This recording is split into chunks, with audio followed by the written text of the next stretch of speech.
Alright, cool. So welcome back to another video. Today we've got a Seat Leon Mk3 FR. It's a 2-litre diesel, and we're gonna do the wheel bearing, the passenger side rear. Now this car, when it goes over like 30-40 miles per hour, is really loud. So I suspected this corner because, well, like from just the test drive alone, I could hear it. It was, you know, blatantly from this side. But I'm hoping it's the rear one and not the front one. But yeah, I'm gonna show you guys how to do it. It shouldn't be too hard, hopefully, but like saying that, obviously, you know how it works out with cars. But yeah, I'm gonna set up the time lapse in a second.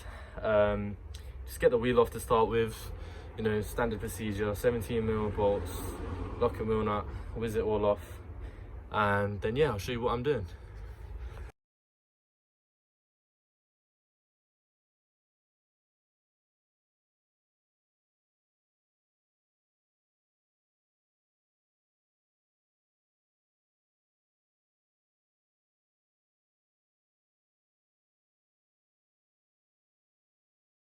Okay, so I left you guys on the time lapse for a little while there, but it's just a little struggle of getting that bolt off.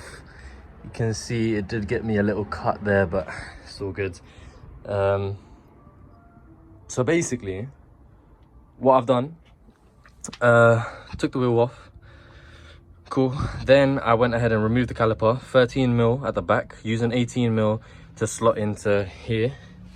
There's like a little gap there. See that gap? Slot in 18mm there. There's a 13mm bolts on the end, top and bottom.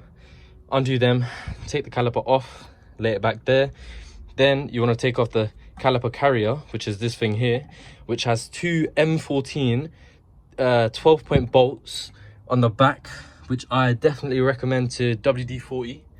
And then you're gonna want to use obviously a spanner of your choice. I couldn't fit anything big back there, so this is the only thing I had, but I used that like that, and then I also added a little spanner for leverage that I slid into here like this, and then, you know, I used it to pull it down for more leverage, which is literally the only way that I could have taken this off. Without that, it was not coming off. So I loosened both bolts at the top. That's where obviously I got a little bit of a cut, but it's all good. So I'm gonna take those two bolts out completely, take the caliper carrier off, so the two pads will come off with it as well. Then what we're gonna do is we're gonna untighten this little bolt there for the disc. We're gonna take the disc off. Then we're gonna slide a little flathead in between this little gap, pry this thing off, take it off. That's all good. And behind there, we're gonna actually have a little bolt thing that we're gonna remove. We're gonna use the impact for that because it's gonna be quite a challenge to get that off without the impact, but hopefully it comes off because I'm charging the battery right now, so hopefully we don't have to wait too long and it does take it off. If not, we're gonna compromise. Yeah, we're gonna compromise and use a breaker bar and just manual power or manual labor. But yeah, for now that's where I've gotten up to. Seems like a long time lapse, but realistically those two bolts just took about 20 minutes to get off, so 20 minutes was spent just trying not to hurt myself and just waiting for the WD-40 to set in, I guess. But yeah, we're good now, so we're gonna get back to the time lapse and keep removing stuff and tearing this down so we can get to the wheel hub itself and the bearing. So yeah.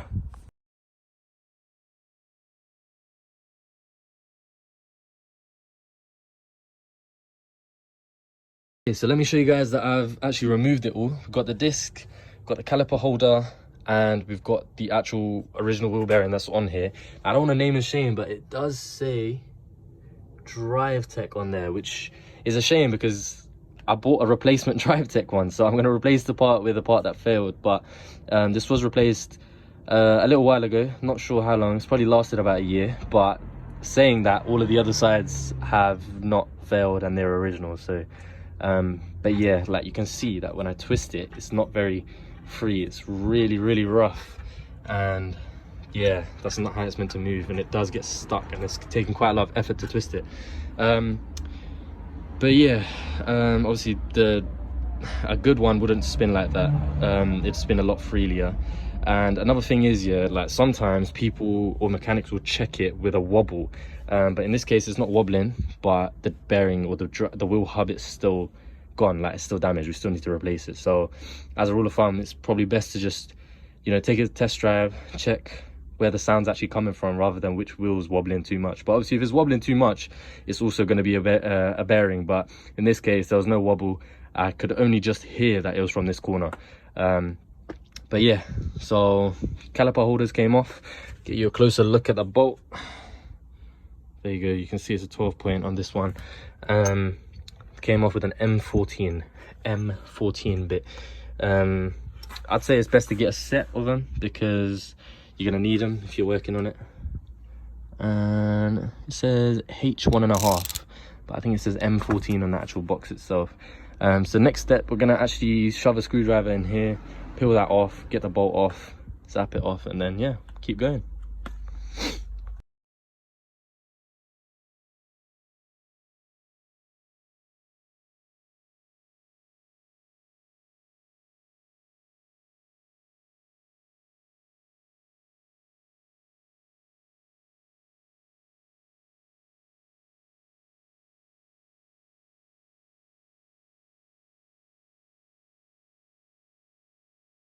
Guys, so we have got that one off.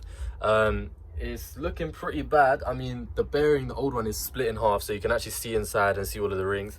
It had a little bit of grease all over that, so I wiped that down, cleaned it off. We got the new one ready just there. We got the new bolt ready as well. The bolt size is an M18. That's why I said it's probably good to just buy the set, so you have all of them. But yeah, that's what it looks like. But yeah, that bearing was knackered. But I'm hoping the new one's all good and lasts a while because don't really want to do this too often. But yeah, to be honest, it's quite a smooth process for now. Let's just hope it all goes back on properly and smoothly. And then yeah, we've got a nice new wheel bearing in. So let me flip the camera back around, start the time lapse again, show you guys how to put it back on together. But yeah, obviously we're going to start with sliding the bearing on, then bolting it in, zapping it down, and then I'll tell you what I do next.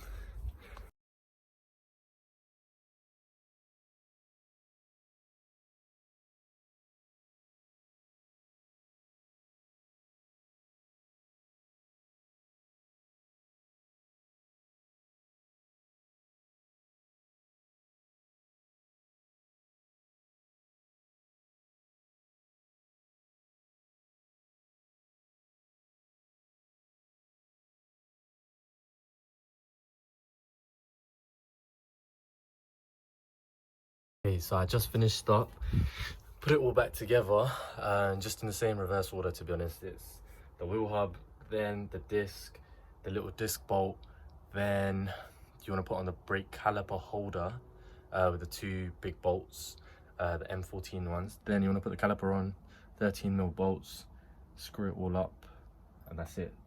Slap the wheel back on, 17mm all around, and you're good to go. So now we've got a brand new wheel hub fitted, wheel bearing, so it should be all good and no more noise, hopefully. Gonna take it for test drive now and it should be good. But yeah, thank you guys so much for watching. Hopefully this helps you guys a lot, and hopefully the explanation wasn't too bad, but it's actually not very hard to do this at home at all. Just make sure you got some WD-40 for those big bolts for the caliper holders. Other than that, you'll be fine. And yeah, don't forget to like, subscribe, and please share. I'm only just starting out now, so like all the support is very much appreciated, all of the likes and the comments. And yeah, if you have any questions, let me know, and if you have any tips to help me improve, also let me know, because yeah, I'd love all of the support, please. But yeah, thank you.